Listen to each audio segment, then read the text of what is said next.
You've heard the stories of Mexico's independence, or at least the version they chose to tell you.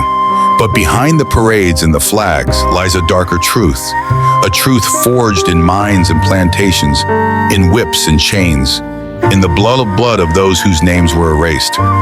This isn't just the story of 1821. This is the story of 300 years of struggle. From the arrival of Hernán Cortés in 1521 to the triumphant march into Mexico City in 1821, the land we now call Mexico was a jewel in the Spanish Empire's crown and a prison for its people. This is the war for freedom that they never wanted you to remember. Long before a single Spanish ship appeared on the horizon, this land thrived. The Aztec Empire, or Mexica, commanded a vast network of trade, tribute, and culture. Tenochtitlan was a city that rivaled any in Europe, with canals, temples, and bustling markets. But all that wealth, all that gold, was an irresistible beacon for empire. And in 1519, Hernán Cortés arrived with fewer than 600 men, an arsenal of steel, and alliances with enemies of the Aztecs. By August 1521, after months of siege, hunger, and disease, Tenochtitlan fell. Its temples were torn down, its leaders executed, and its people enslaved. The Spanish imposed the encomienda system, a brutal arrangement that granted colonists control over indigenous communities. Officially, the people owed tribute in labor or goods. In reality, it was slavery under another name. Indigenous men were sent to silver mines where they worked to exhaustion. Women labored in haciendas, raising crops that would be shipped to Spain. Families were torn apart. The Spanish appetite for wealth was insatiable. As indigenous populations declined from disease and overwork, Spain turned to another source of labor, Africa. By the late 16th century, enslaved Africans were being brought to Mexico in large numbers, many to Veracruz, where they were sold like cattle before being sent to mines, plantations, or domestic service. Their culture, music, and resilience would leave an indelible mark on Mexico, but their suffering was immense. For 300 years, the system endured. Spain grew rich, not from its own soil, but from the hands of those it enslaved. And for 300 years, resistance simmered quietly. Escaped slaves forming hidden communities. Indigenous rebellions crushed before they could spread. Whispers of equality traveling along the trade routes. Freedom was a dream, but for most, it seemed unreachable. By the late 18th century, the world was changing. The American Revolution in 1776 proved that a colony could break free from a European empire. The Haitian Revolution in 1804, led by formerly enslaved people, struck terror into every slave-holding society in the Americas.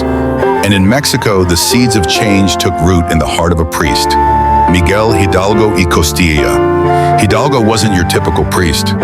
He read banned books. He questioned authority. He believed the church should fight for the poor, not just serve the rich. He saw the poverty, the oppression, the racism, and he dreamed of a Mexico where all people were free, indigenous, mestizo, African, and Creole alike. It was a dream dangerous enough to get him killed. On September 16, 1810, in the small town of Dolores, Hidalgo rang the church bell in the early morning hours. The people gathered, expecting a sermon. Instead, they got a revolution. He called on them to rise up against Spanish rule, to reclaim their dignity, to break the chains. This moment became known as the Grito de Dolores, the cry of Dolores, and it set Mexico ablaze. Hidalgo's army swelled to tens of thousands. Farmers, laborers, freed slaves, indigenous fighters. But they were poorly armed, poorly trained, and up against one of the most disciplined militaries in the world. Victories came and were lost. In 1811, Hidalgo was captured and executed. But instead of killing the dream, Spain had martyred him. Leadership passed to José María Morelos, a mestizo priest and brilliant strategist. In 1813, he convened the Congress of Chilpancingo and declared independence. He also abolished slavery in rebel-held territory and demanded racial equality. For a moment, it seemed the dream might come true. But by 1815, Morelos too was captured and executed. The war dragged on in the mountains and countryside. Vicente Guerrero, the son of a mestizo father and African mother, refused to surrender. For years, he fought a guerrilla war, keeping the flame alive when all seemed lost. Then in 1820, a revolution in Spain forced the king to restore the liberal constitution of 1812, undermining the authority of Spanish loyalists in Mexico. In a twist no one saw coming, former royalist officer Agustín de Iturbide switched sides and allied with Guerrero. Together they issued the Plan of Iguala: independence, Catholic unity, and equality for all citizens. On September 27, 1821, the Army of the Three Guarantees marched into Mexico City. Slavery would not be officially abolished until 1829, but the foundations had been laid. The road ahead was filled with political turmoil, but the memory of the war and the men and women who fought it became the heart of Mexico's identity. History remembers the names of Hidalgo, Morelos, and Guerrero, but the truth is, independence was won by thousands whose names we will never know. Miners, farmers, enslaved men and women who dared to imagine a different future. Theirs is the story of Mexico's independence was more than a break from Spain. It was a rebirth of dignity. It was the proof that philosophy can become flesh, that words like freedom and equality can be hammered into reality. From Hidalgo's bell to Guerrero's decree, Mexico carved a path not only for itself, but for all who dream of liberation.